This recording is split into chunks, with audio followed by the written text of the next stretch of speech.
1월 둘째 주일 예배를 하나님 앞에 올리시겠습니다. 오늘 본문 말씀은 빌립보서 3장 10절에서 16절에 이르는 말씀입니다. 여러분도 찾으시고, 내가 그리스도와 그 부활의 권능과 그 고난에 참여함을 알고자 하여 그의 죽으심을 본받아 어떻게 해서든지 죽은 자 가운데서 부활에 이르려 하노니, 내가 이미 얻었다 함도 아니요 온전히 이루었다 함도 아니라 오직 내가 그리스도 예수께 잡힌 바 된 그것을 잡으려고 달려가노라. 형제들아, 나는 아직 내가 잡은 줄로 여기지 아니하고 오직 한 일 즉 뒤에 있는 것은 잊어버리고 앞에 있는 것을 잡으려고 표대를 향하여 그리스도 예수 안에서 하나님이 위에서 부르신 부름의 상을 위하여 달려가노라. 그러므로 누구든지 우리 온전히 이룬 자들은 이렇게 생각할지니, 만일 어떤 일에 너희도 달리 생각하면 하나님이 이것도 너희에게 나타내시리라. 오직 우리가 어디까지 이르렀든지 그대로 행할 것이니라. 오늘 특별히 우리가 관심해야 될 귀절은 새해의 12절에 고백되어지는 사도 바울의 신앙 정신입니다. 저는 이 고백을 읽을 때마다 신앙인으로서 우리 모든 성도의 삶에 있어서 가장 건강하고 안전한 신앙 자세, 우리의 심령의 고요함과 평안을 가져오는 안정된 신앙의 자세가 바로 사도 바울이 말씀하신 이 귀절이라고 생각합니다. 이미 얻었다 함도 아니요 온전히 이루었다 함도 아니다. 오직 내가 그리스도께 잡힌 바 된 것을, 그것을 잡으려고 쫓아가노라, 달려가노라.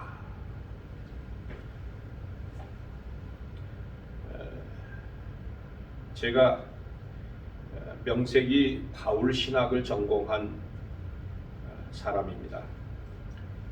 장로신학대학 대학원에서 대학원 학위 논문이 사도 바울의 엔 그리스도 안에서의 신학 주제 재구성이라고 하는 제목으로 연구를 했고, 나름 석사 논문을 썼습니다.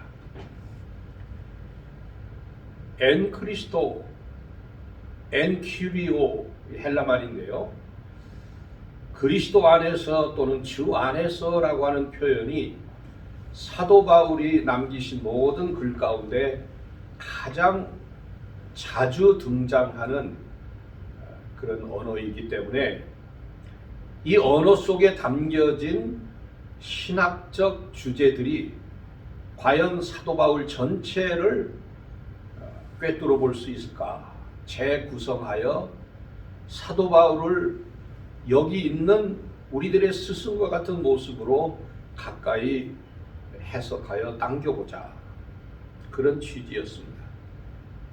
비교적 후회가 남지 않는 연구였다, 또는 계속 목회를 하는 가운데 이 연구가 내게 굉장한 도움이 되고 기초가 되었구나,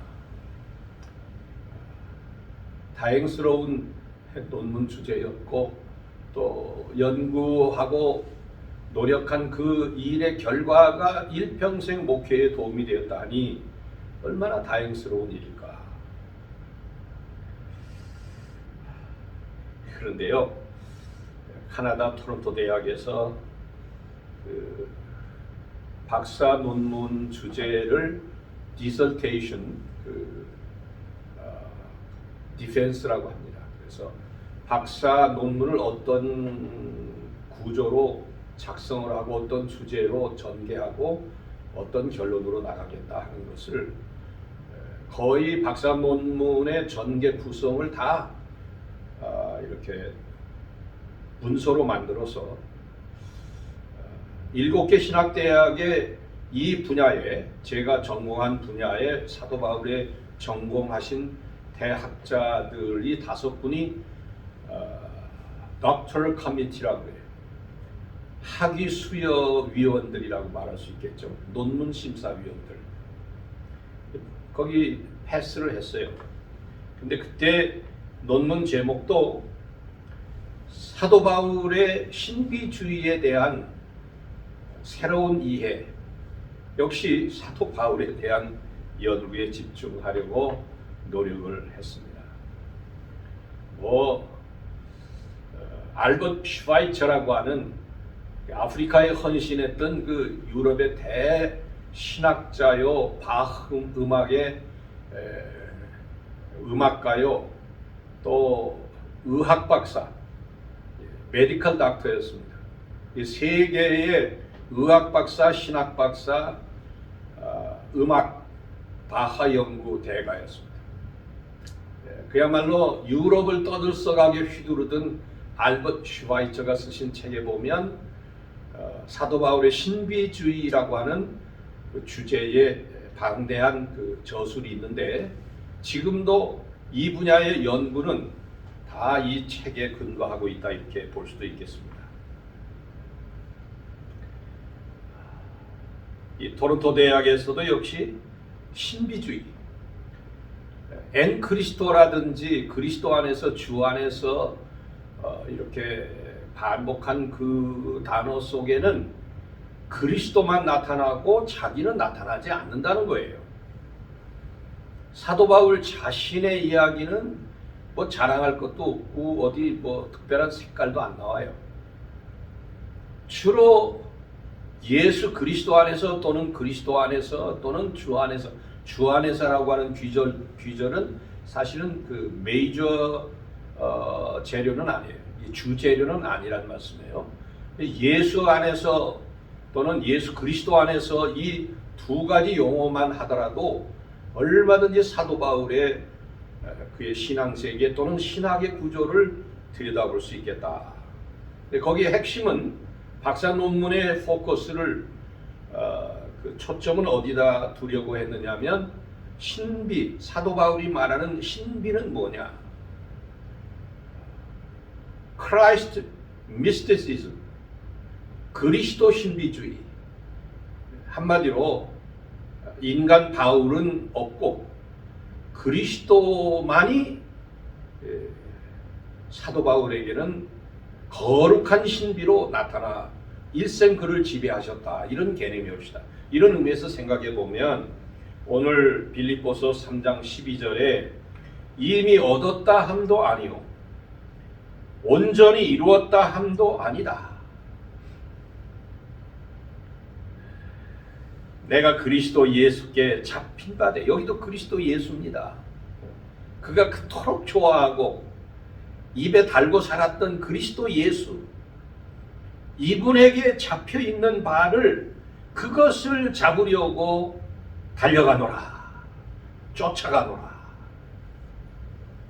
얼마나 아름다운 단어인지, 얼마나 아름다운 그리스도에 대한 고백인지 주님이 들으셨을 때 참 기분이 좋으셨을 것 같아요.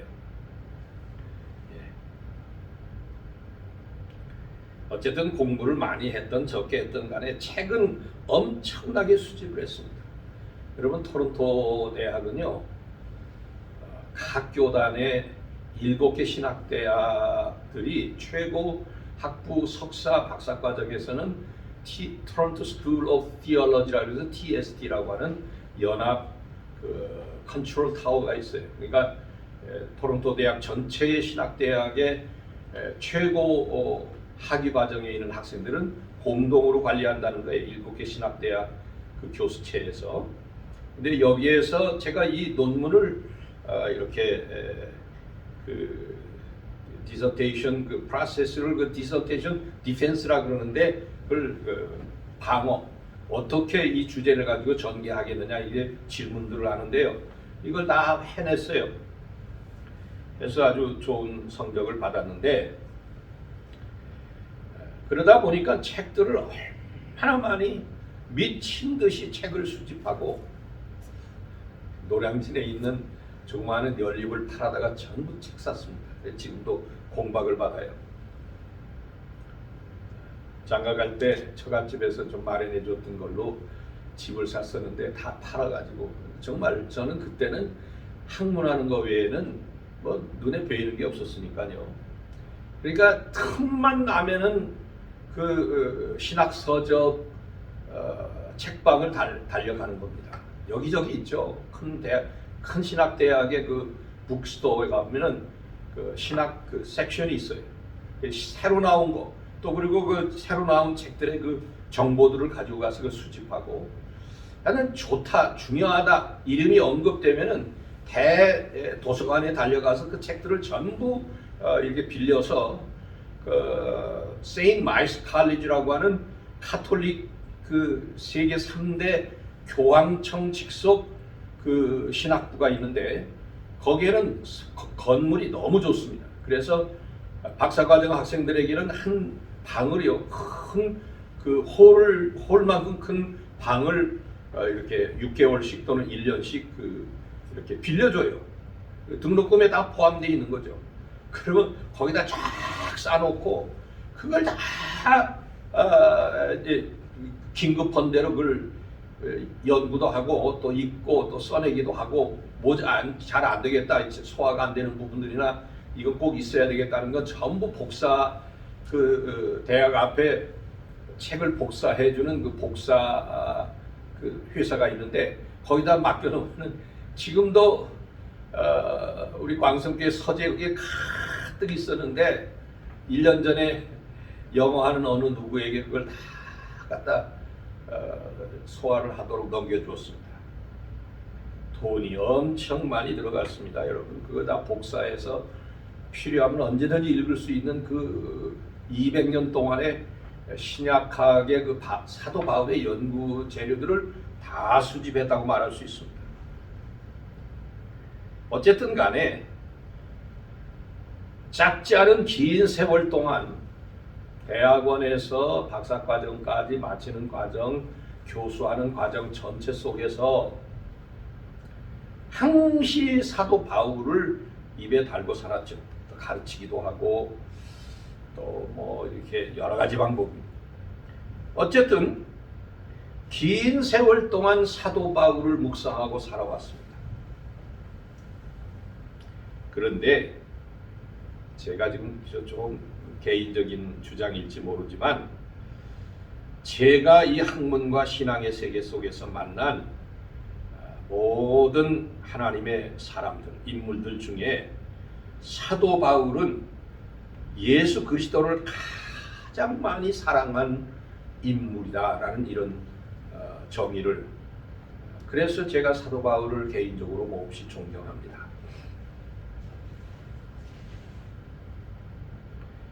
이런 좀 질문을 해봐요. 구약 세계 속에서 사도 바울만큼 하나님 사랑하는 사람이 누굴까? 뭐 굉장한 사람들이 떠올라요. 다윗도 떠오르고 뭐 아브라함도 떠오르고 뭐 요셉도 떠오르고 뭐 사무엘도 떠오르고 뭐 여러 가지 인물들이 다니엘도 떠오르고 하지만 그 여러 가지 측면에서 비교해 볼 때 구약의 모세와 겨우 견줄만 하겠구나. 모세 정도, 구약의 모세 정도나 나와야 사도 바울하고 이렇게 나란히 세워놓고 하나님의 종들이시구나, 하나님의 사람들이시구나. 여러분 변화산에서 모세와 엘리야가 나왔잖아요. 제 마음속에는 구약을 대표하는 모세가 나오고 신약을 대표해서는 사도 바울이 나와야 된다고 보는 거예요. 신앙 정신 세계의 스케일, 그 그 넓고 크고 웅장하고 높고 심오한 이런 스케일 면에 있어서 하나님을 사랑한 모세나 예수 그리스도의 복음을 위하여 온전히 헌신하였던 사도 바울, 두 분이 다 거인들입니다.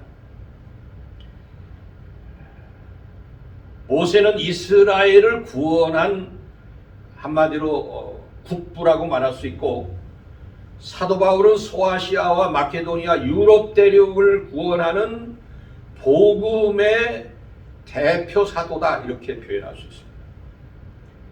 유럽 대륙을 여행하다 보시면 베드로와 사도 바울의 동상이라든지 그 이름들이 엄청 많이 이렇게 그 커티드럴이라고 그러죠. 그 대성전으로 남아 있는데, 로마의 세인트 페트루스 그 성 베드로의 그 교황청이 바로 베드로 성전이라고 말한다면, 영국 런던에 있는 세인트 폴 커티드럴이라고 하는 영국의 대영 제국의 사도 바울의 대성전이 거기에 견줄만하다 말할 수 있습니다.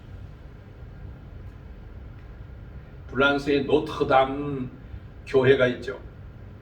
근데 뭐 모든 도시에 있는 그 가톨릭 교회를 다 노트르담이라고 그러니까 프랑스 말로 노트르담 하면은 우리의 어머니라는 뜻이에요. 그러니까 예수님에게 나가기 전에 어머니 먼저 부르고 예배당에 들어간다, 그런 뜻이기 때문에 프랑스에 있는 노트르담 예배당은 다른 예수 그리스도와는 관계가 없는 거 아닌가. 어쨌든 우스갯소리입니다. 모세는 이스라엘 민족을 애굽에서 엑스호더스, 길을 내서 탈출시킨 분입니다. 바울은 1세기 동안 전 세계 민족들에게 예수 그리스도의 복음을 선교한 거인이었습니다. 모세는 120년 동안 하나님과 동행하였다고 했는데, 바울은 33년에 다메섹으로 가는 그 길에서 부활하신 예수님을 배웠고, 네로의 박해 때인 주후 64년경에 로마에서 순교한 것으로 계산하게 되면 불과 30년, 31년 정도 됩니다. 기간으로 보면 사도 바울은 짧게, 그야말로 정말 짧게 31년 사역하고 갔습니다. 하나님께서 쓰시는 하나님의 종들의 일생을 들여다보면 그 사람의 마음의 자세가 어떠한가, 그 사람은 하나님을 어떤 모습으로 믿음을 가지고 있는가, 그 사람에게는 어떤 열정이 있는 사람인가, 몇 가지를 살피게 됩니다. 덧없이 살다가 순간에 사라져버릴 인생이라는 이 지극히 정의하기조차도, 정의해서 뭐라고 말하기조차도 좀 싱겁죠. 인생이라는 거. 뭐 각자는 생각할 때 인생이 굉장하다고 생각들 하시는 모양인데, 신학적인 입장에서 보면 헤이, 뭐 부질없어요, 시시해요, 뭐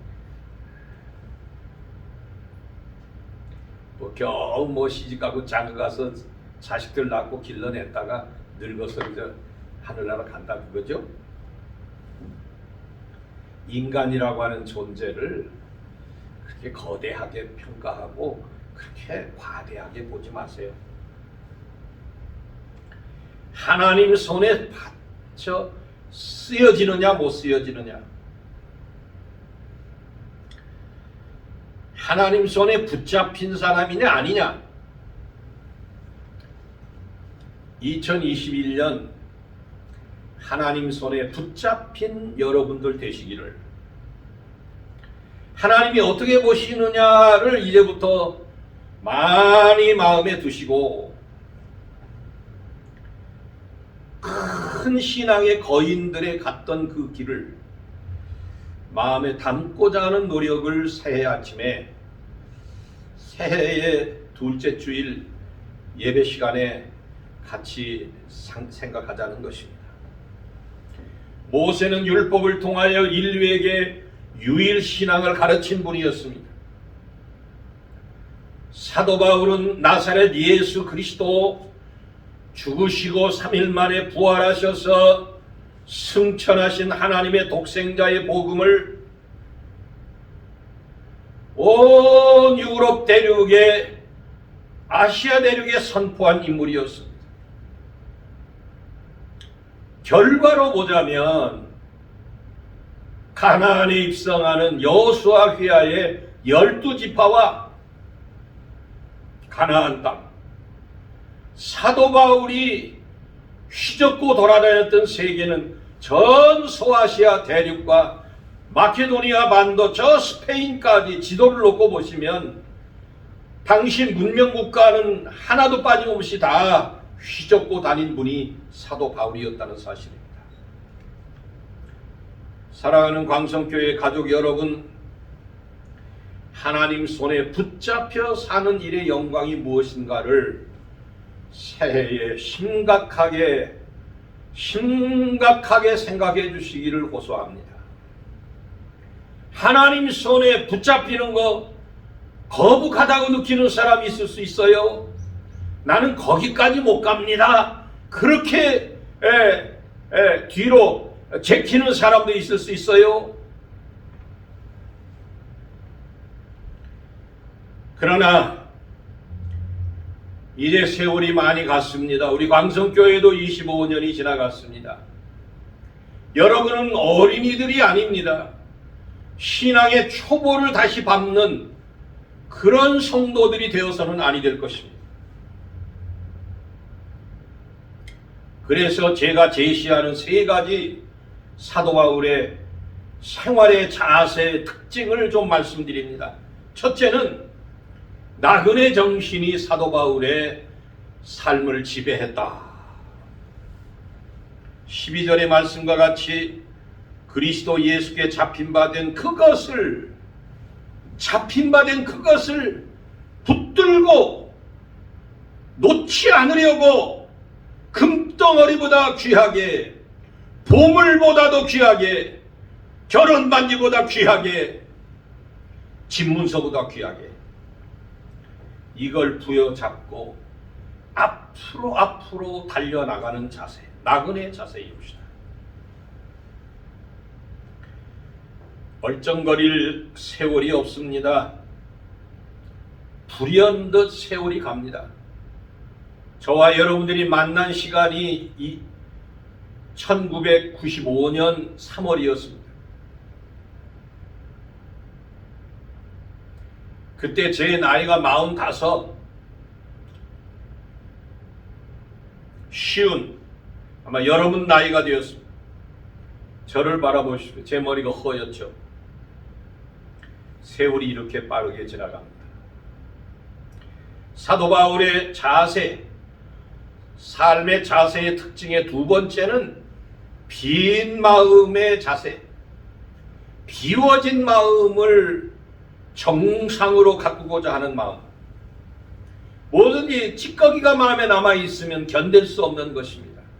전부 토해내고 전부 고백해내서 씻어내고 훑어내서 그리스도가 그의 마음자리에 채워지기를 바라는 빈 마음의 자세를 가지고자 일평생 노력한 인물이었습니다. 이미 얻었다 함도 아니요, 온전히 이루었다 함도 아니다. 그저 비어있으면 된다 이겁니다. 전 소아시아 지역에 수없이 많은 예배당을 세우고 교회를 세웠습니다. 초대교회의 성령의 뜨거운 복음이 한 인간 바울을 통하여 용광로처럼 타오르고 있었던 것을 볼 수 있습니다. 대륙을 건너가 마케도니아의 대도시들을 복음하는데 피투성이가 되도록 싸웠습니다. 대모대들이 나타나가지고 쫓아다녔습니다. 때려 죽이려고 해서 성에 바구니로 실어서 피난살이도 했습니다. 결과적으로 빌립보 교회와 데살로니가 교회, 고린도 교회와 같은 저 유럽 대륙의 거대한 교회의 발판을 닦아 넣었던 것입니다. 더 나아가서 로마의 교회입니다. 스페인의 교회였습니다. 스페인은 중세까지 얼마나 왕성한 교회의 뿌리가 되어 있습니다.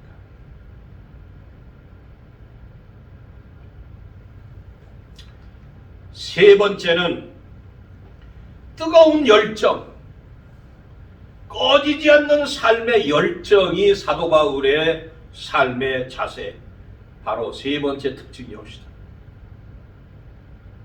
세상 사람들 하는 말이 세상에서 뭐 하나라도 집안 하나라도 끌어가려면 열심히 살아야 된다 그래요.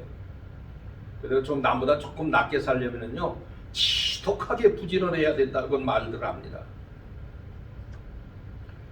비컨대 사도 바울이 어떤 개성의 사람이었을까? 여러분 스테반의 순교를 잘 알고 계시죠? 스테반이 돌로 맞아 죽는데 저 소아시아 타르소스라고 하는 곳에서 가말리엘 랍비의 훈련을 받았던 사울이라는 청년이 예루살렘을 방문했다는 그 말 자체가 그 오순절에 전 세계에서 모여왔던 유대인들에게 소문이 파다했던 거예요. 스테반을 돌로 쳐 죽일 때 이 정당성을 대패해서 변호할 사람이 누구냐? 사울이라는 이 랍비다. 가말리엘의 직제자다. 이게 대단한 신분이었거든요. 젊어서. 근데 사울의 태도가 참 재밌습니다. 다 증인이 돌 친 사람들이 겉옷을 벗어다가 사울의 그 다리 밑에 놓으니까 기분이 아주 굉장히 좋아집니다. 그 사람 하나를 쳐 죽이고 그 위대한 그 신앙인 스테반이 죽는 것을 보면서 비웃으면서 조소를 던지는 그 청년 사울의 그 심보가, 그 심성이 얼마나 강직한 인간이었습니다. 그게 그 정도가 아니에요. 당시에 세계적인 수도였던 다마스커스라고 하는 거대한 시리아의 고대 수도, 이 다마스커스에 예수쟁이들이 많이 모여 산다는 얘기를 듣고 건달들, 말하면 주먹개나 쓰는 유대인 젊은이들을 대동해가, 요즘 말하는 체포조를 동원해가지고 살기 등등해서 다메섹에 쫓아가던 사울의 그 모습을 기억하시기 바랍니다.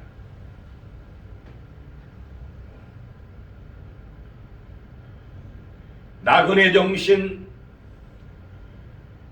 빈 마음으로 하나님을 채우고자 하는 겸손한 자세, 기도로 채워지는 성령의 불덩어리, 여러분의 기질에 성령이 불타오르면 하나님이 잡아주시는 그 모든 붙잡고 계실 영광이 나타나실 것입니다.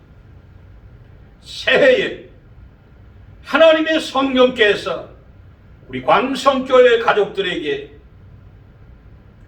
사도 바울을 닮고자 노력하는 여러분의 심령 위에 놀랍도록 변화를 일으키는 성령의 사람, 복음의 사람이 되시도록 축복해 주시기를 간절히 축원합니다. 아멘.